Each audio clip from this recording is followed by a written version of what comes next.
বুঝছেন ভাই, আমি লিখ করা অপরাধ, বাড়িতে যাইতে পারতেছি না, রোজারিতে যাইতে পারতেছি, রোজারিতেও যাইতে পারি নাই, তখন একটা কোরবানি যেতে পারি নাই, নিজের আপন স্বাস্থ্য বাড়ি কারখানাতে ছিলাম, বার করে দিচ্ছে।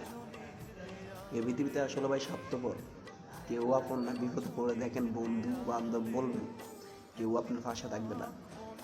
আমি যার পিছনে রাজনীতি করছি বা বুঝলেন না, সেও ভাই সময় মতো ফোন ধরে না, ঠিক আছে, তার একটা ভাষা আছে, রাখার জন্য সবাইকে জায়গা আছে, ঠিক আছে,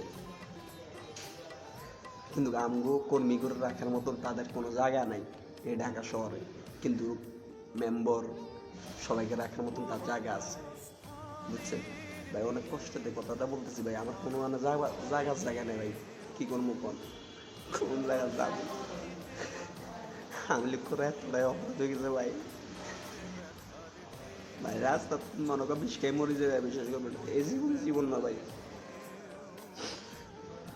কোনো কোনো কাজ কামারি না, কোনো কিছু না, রাস্তায় ঘুরতেছি।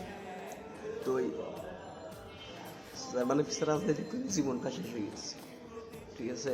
আমি লীগ ভালোবাসি, বঙ্গবন্ধুকে ভালোবাসি, তাই আমি লীগ করছি, এটা অপরাধ হয়েছে ভাই। গছ ছাড়া বাড়ি ছাড়া কোরবানিতে যাইতে পারি নাই, রোজারিতে যাইতে পারি নাই, আমি কোরবানির সামনে যাইতে পারি নাই, কেউ যে একটা টাকা দিয়ে হেল্প করবো তা নাই। কিন্তু আজিম ফ্যাক্টর আছে এলাকার, অনেক ভালো মানুষ, আমি কখনো এর কাছে এর রাজনীতি করিনি, কখনো হেরিয়ে করিনি, কিন্তু আমাকে এই অনেক হেল্প করছে ফোন দিয়া, আমি দেখেন নাই। আবার শিবলু ভাইরা আমি রাজনীতি করিনি, শিবলু ভাই কথা চিনি, এও আমাকে অনেক হেল্প করছে, বুঝছেন না। তো এটাই আর কি, বিপদে পড়ে দেখবেন কেউ ফাঁসে থাকবে না, ঠিক আছে। শিবলু ভাই কখন ফোন দিছি, কইতে ভাইয়া আমি দেখতেছি তোর লাই, ওইখানে তোর বিশেষ নাম্বার এটাই তো, আমি হেল্প করতেছি, অসুবিধা নাই, ভাইয়া আমার থাকার জায়গা নাই, কই যাবো ভাই, মাথা কামড়াইতেছে, বুঝছেন।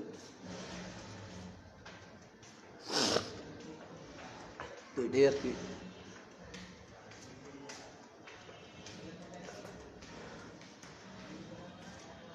আমার মনে হয় এই পৃথিবীতে আর বাঁচা থাকা অসম্ভব,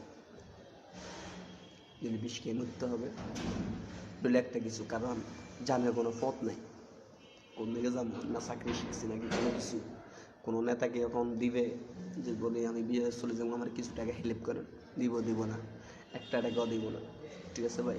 তো এটাই মরা ছাড়া আর মনে আর উপায় নেই।